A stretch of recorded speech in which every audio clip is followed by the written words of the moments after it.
Well, free will has frequently been described in terms of alternative possibilities, the ability to do otherwise, often at a specific time t. Sometimes a further condition, namely the condition of ultimate responsibility, as in Robert Kane's definition of free will has been added.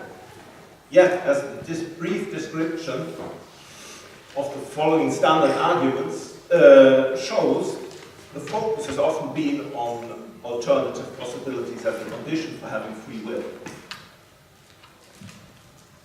The first standard argument, the consequence argument, states that if determinism is true,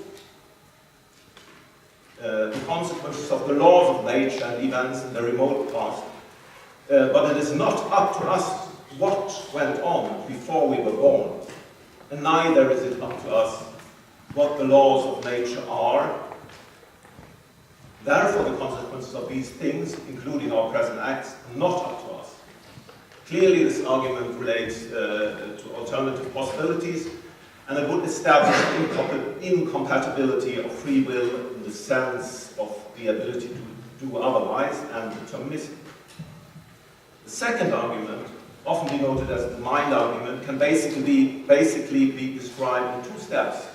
First, if free will is understood in terms of alternative possibilities, the actions of an agent must obviously be undetermined in order to allow for the possibility to do otherwise.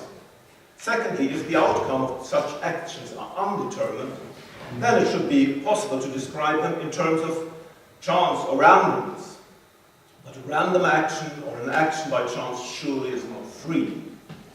Clearly, if this argument holds, then free will in the sense of having the ability to do otherwise is even incompatible with indeterminism, at least if indeterminism is understood as a matter of chance and or in terms of randomness. Thirdly, Harry Frankfurt famously devised a type of thought experiment commonly known as Frankfurt cases, in which a person typically wants and decides to perform an action, despite the fact that another person, typically an evil neuroscientist, I hope we have no evil neuroscientists here, on a given sign at any time would intervene to force the individual to perform the action in the case of her intending to do otherwise. Thus, the individual cannot do otherwise, yet in the case that she wants to perform the action in question, she clearly should be held responsible for it. Apparently, this argument seems to lead to the conclusion that alternative possibilities are not a condition for moral responsibility, which is not the same as free will, but nevertheless. Now, one possible way to deal with the problems raised by the first argument, the consequence argument, would be to reject alternative possibilities altogether and opt for a compatibilist understanding of free will. Daniel Dennett, for example, apparently chooses this path. Dennett argues that there is not more than one possibility at the fixed point of time of t, the decision. Instead, he suggests that free will should be understood as being in control of one's actions. Other compatibilists, who like to, Dennett specifically, have related their research to the natural sciences, have likewise concluded that free will should rather be understood in terms of autonomy, self-determination, or origin of action. Without going into the subtle details, the following could be said about the mind argument. Firstly, it seems that by assigning a probability to the possible outcomes of the choice, it is presupposed that indeterminism in human decision-making should be understood in terms of randomness. In fact, it might be more reasonable to argue that any decision is unique and thus in general could not be described in terms of probability. Consequently, it may be more reasonable to understand decision-making in terms of self-determinism, in the sense that the choice of an action only can be understood by relating to the action agent itself. This would fit well together with our everyday understanding of being autonomous, in our decisions. People surely do not think of their actions as random actions with a certain probability. So one possibility of evading the problems connected to the mind argument seems to be to understand indeterminism either as a matter of chance or as self-determinism, as in the case of human voluntary action. Frankfurt cases have been extensively discussed. One possible response from, for example, Robert Kane and David Whittaker, both libertarians, is based on the idea that the intervener must be sure that if the person decides to act in accordance to the sign for the intervener, then the person actually and surely performs this action. That is, the action is causally determined, and thus the person is, in a libertarian sense, not responsible for the action. Of course, other philosophers have objected to their reasoning. Perboom has specifically responded to this objection and constructed an argument in which the actual sequence of action is non-deterministic by suggesting that the sign for intervention could be a certain attentiveness for moral reasons, which is causally necessary but not sufficient for the choice to occur, thus evading the problem of presupposing causal determinism. Likewise, for example, Eleanor Stump and John Martin Fisher have argued in favor of the conclusion that alternative possibilities are not necessary for moral responsibility, although the former nevertheless is a libertarian, while the later clearly is a compatibilist. Also, Whittaker acknowledges and points out that the significance of Frankfurt cases in showing that an agent should be morally blameworthy even if she could not have done otherwise. In general, the debate at least does not seem to be easily resolved in favor of any specific position. Nevertheless, the idea in the original Frankfurt-style arguments and the arguments in defense of this type of argument at least suggest that the concept of alternative possibilities is not entirely unproblematic. In the light of the problems highlighted in relation to these three arguments, it does seem reasonable at least to wonder if free will should be understood mainly in terms of alternative possibilities, or, as the ideas about self-determinism, autonomy, and control suggest, if one should rather focus on the question of ultimate responsibility and where the source of action lies. One saw such position focusing on the source of action not requiring alternative possibilities as a necessary condition for moral responsibility and free will, but still holding that moral responsibility is incompatible with determinism, is commonly known as source incompatibilism. Surely one could also be a source compatibilist, holding that being the source of an action is crucial for free will, while defending causal determinism.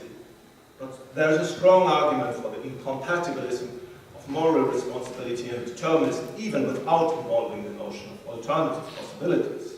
In the four-case argument, Perboom describes a scenario of manipulation in which the idea is to show that with the aid of a series of cases culminating in a, this is a quote, in a deterministic situation that is ordinary from the compatibilist point of view, that an agent's non-responsibility under covert manipulation generalizes to the ordinary situation. I shall now give two examples from the research within the neuroscience, natural sciences and their interpretations. One of the most well-known and well-discussed experiments about volition, decision-making, and of free will is the classical experiment made by Libet. I think most of you are well acquainted with this experiment. And experiments in the tradition of Libet these experiments were obviously subsequently developed and refined. Patrick Haggart is not here anymore, and Martin Eimer extended Libet's original experiment investigating a lateralized readiness potential more recently, and presumably more relevant, soon at Altera, devised a setup involving the choice between pressing a button with the left or the right hand, which resulted in firstly a similar delay between the readiness potential and conscious report of the action as in the Libet experiments, and more significantly in the possibility to predict the outcome of the subject's choices with a probability higher than mere chance, up to several seconds before the subjects actually reported their decisions. Another interesting phenomenon is choice blindness. Large Hull et al. Stage experiments in which subjects chose items in the shop but frequently could not correctly account for the reasons of their choices. Similar experiments with similar results have been made in relation to visual choice or preferred faces by Johansson and et al. Psychologist Daniel Wegener presumably goes one step further in his interpretation and suggests that causes referred to in accounts of actions in general are constructed.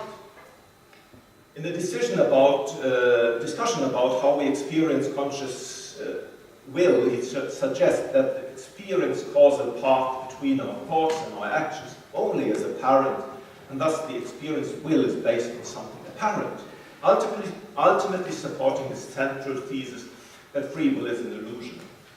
In support of his position, Wegener presents and discusses a variety of experiments in which the subjects, in one way or another, incorrectly account for the authorship of their actions. In the first group of experiments, the subject presumably becomes conscious of the decision only after the action has physically been initiated. Well, this is debatable, as I understood from the papers and talks here. Furthermore, it seems to be possible to correctly predict the action's outcome with an accuracy greater than mere chance on the basis of information gathered in the brain several seconds earlier. This could be interpreted as supportive for at least neural determinism and for claiming that conscious free will is an illusion or confabulated retrospectively. For how could these actions be freely chosen by the subjects, seemingly initiating the actions after they actually have been initiated? Similarly, the accounts of choice blindness could be read as humans not really knowing the reasons of their choices. The subjects apparently provide reasons for what they merely believe was their choice, leading at least to the suggestion that the deliberation process involved is largely governed by unconscious processes beyond the control of the agent. Indeed, both interpretations are in line with Wegener's claim and interpretation of experiments of this type that the experience causal path between our thoughts and actions only is apparent. And thus one may be tempted to conclude alike to and agree with Wegener that conscious will is an illusion.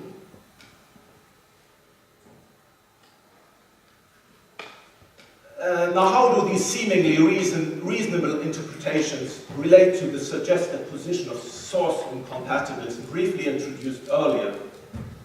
To start with, a closer look at the first group of experiments surely shows that at a specific time of action, the agent only has one possible path of action. I think this became very clear in the morning when John Dillon very clearly stated that there's a point of no return where you actually cannot refrain from the action anymore. Thus, the notion of alternative possibilities at time t certainly can be and presumably should be questioned. So if free will is mainly understood in terms of alternative possibilities, and if one further presupposes some form of determinism, or at least possibly neural determinism, the conclusion of free will as an illusion seems to be close, but that I deem only holds given that alternative possibilities at time t are necessary for the free will, which source incompatibilism does not presuppose. The question here is whether the results from these experiments also should stand in opposition to a source view. I think certainly not. Firstly, in neither experiment is it questioned whether the subjects in the experiments are the sources of their actions. Indeed, the subjects are regarded as the sources of their actions. Moreover, it is not claimed that there are always sufficient causes external to the agent's volitional structure. Now, I would just like to make a comment about external. I don't mean by external necessarily external to the body. You could be an alcoholic and could be, or have obsessive compulsive disorder, something like that, and still be coerced to act in a certain way, which is obviously internal in the physical sense. Surely, if it always were the case that sufficient causes external to the agent's volitional structure could be found, then even source incompatibilists would run into problems, since, as for example Timper writes, the core of sourcehood is that the source of free action cannot have sufficient causal antecedents that are external to the agent in question. It instead requires that those factors that are outside the agent's volitional structure are not sufficient for the agent's choosing in a particular way. Yet again, in the relation to the example of choice blindness, it is clear that the agents still own their choices, even though they provide incorrect accounts of the reasons for their choices, and although they in some cases may be unconscious of the actual reasons. Also, the causal antecedents are not necessarily external to the agent's volitional structure, but rather presumably only sometimes incorrectly accounted for.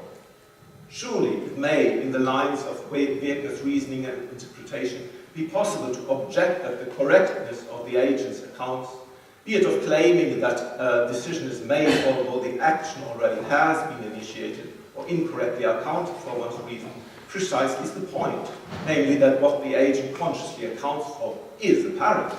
But firstly, these results do not show that it always is the case that the agent incorrectly accounts for her reason. Furthermore, even in the cases of a correct account, it is unclear why the possibility of reducing reasons given at the macro level of processes to processes at the micro level would entail that the former are apparent.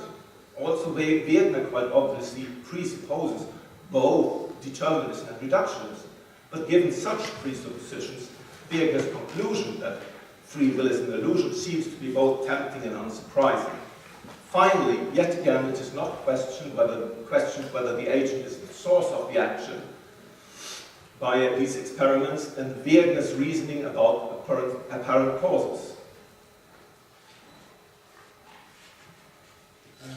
So it seems that the source view, as suggested here, can be safely considered in relation to the research.